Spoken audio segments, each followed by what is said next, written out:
Maafisa wa Baraza Kuu la Waislamu nchini SUPKEM tawi la Isiolo wamekashifu vikali ofisi ya kitaifa ya SUPKEM kwa kuwaacha viongozi waliochaguliwa kisheria katika ngazi ya kaunti na badala yake kuwateua watu wengine wasiojulikana kuiwakilisha kaunti ya Isiolo katika mkutano wa kitaifa wa wajumbe uliofanyika hivi majuzi hapa jijini Nairobi. Wakiongozwa na mwenyekiti wa SUPKEM kaunti ya Isiolo Mohamed Abdikadir, mweka hazina Mohamed Guyo Jatani na mwakilishi wa vijana Sheikh Bilal Ahmed Bilal, viongozi hao walionya kuwa hatua ya ofisi ya kitaifa kuacha viongozi halali wa kaunti na kuwachagua watu wengine kiholela ni kuchochea migawanyiko. Abdikadir alitaka uongozi wa kitaifa wa SUPKEM kufafanua iwapo hawana imani na viongozi waliopo Isiolo watoe orodha nyingine ya viongozi wa SUPKEM wanaotambuliwa kutoka Isiolo au waitishe uchaguzi mpya ili Waislamu wa Isiolo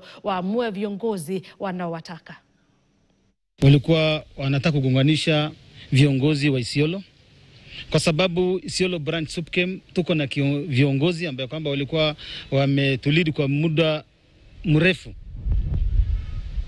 lakini badala watumie ofisi wa Isiolo branch wanatumia njia ya kando na wanaita national delegate bila kujulisha office bearers, na hiyo ni kugonganisha wenyeji ama Waislamu.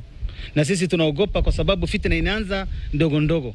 So tunaomba ofisi ya kubwa ya Nairobi wasijaribu kugonganisha Waislamu wa Isiolo. Wangekuwa wakati ya AGM wangeandika barua kwa chairman au secretary ili tuite nini members, tutume delegates kama kawaida. Lakini hii delegate ya kibandia sio mzuri, sio okora, si mzuri. Kitu kama hiyo isitokee kwetu. Sisi tuko imara, branch yetu iko sawa sawa, official yetu iko sawa sawa. Viongozi yote ya Islamu wanaotunga mkono wako nyuma yetu hapa.